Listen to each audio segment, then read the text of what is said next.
আসসালামু আলাইকুম, সবাই কেমন আছেন? আশা করি ভালো আছেন। আজকে বানাবো আলু বখরার আচার। জানি না কে কে ট্রাই করেছেন। কেউ যদি ট্রাই করে থাকেন কমেন্ট বক্সে জানাবেন। আর যারা ট্রাই করেননি আমার এখান থেকে রেসিপি নিতে পারেন, যদিও আমি অনেক প্রফেশনাল না, বা যতটুকু পারি আর কি।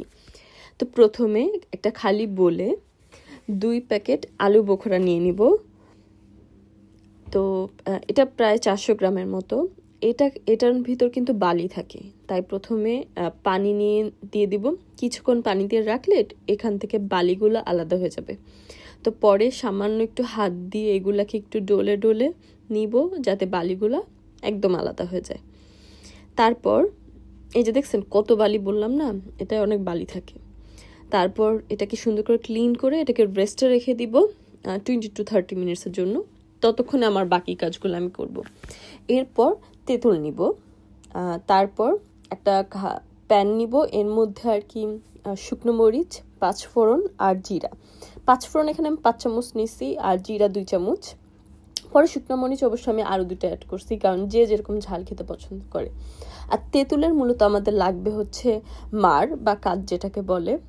তো তেঁতুলকে একদম ডলে ডলে নিব। এই যে আমাদের মার কিন্তু হয়ে গেছে। পরে প্যানটা জ্বালায় দিছি। এই যে এটাকে এখন ভাজতে থাকবো। এটা কিন্তু বেশিক্ষণ ভাজা যাবে না, তাহলে কিন্তু পুড়ে যাবে, আর পুড়ে গেলে এটা আসলে টেস্ট ভালো আসে না, মানে কীরকম যেন তিতা হয়ে যায়। তো এটাকে বেশি টাইম, মানে কয়েক সেকেন্ডের জন্য ভাজতে হবে। ভাজতে ভাজতেই আর কি এটার একটা সুঘ্রাণ বের হয়ে যাবে, খুব সুন্দর একটা অ্যারোমা মানে বের হবে। তো এই যে আমি কিন্তু অন্য একটা বলে ট্রান্সফার করে নিছি, কারণ ওইটাই থাকলে আরও পুড়ে যেত। তো এটাকে এখন আমি ব্লেন্ডারে দিয়ে একদম মিহি গুঁড়ো করে নিব। তারপর এই যে আমাদের রেডি, এখন কিন্তু আমার রেডি আলু বখরা রেডি, তেঁতুল রেডি, তারপর মশলাটা রেডি। তারপর একটা প্যান নিয়ে নিব। এটা কিন্তু আসলে বানাতে বেশি টাইম লাগে না, এই উপকরণ রেডি হতে যতক্ষণ। তারপর এই যে আলু বখরা নিয়ে নিলাম। এটা তো যখন জাল উঠবে তখন তেঁতুলের মারটা দিয়ে দেব। মারটা দেওয়া হয়ে গেলে তো এখন চিনি দিয়ে দিব। চিনি আমি 4 ভাগে 3 ভাগ দিব, দিয়ে এটার ভিতর দিয়ে নাড়তে থাকবো।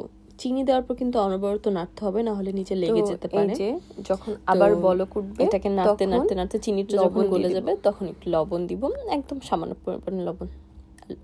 তারপর হচ্ছে নাড়তে নাড়তে যখন এটা একদম হয়ে হয়ে আসবে তখন আমি আমাদের রেডি করা মশলাটা দিয়ে দিব।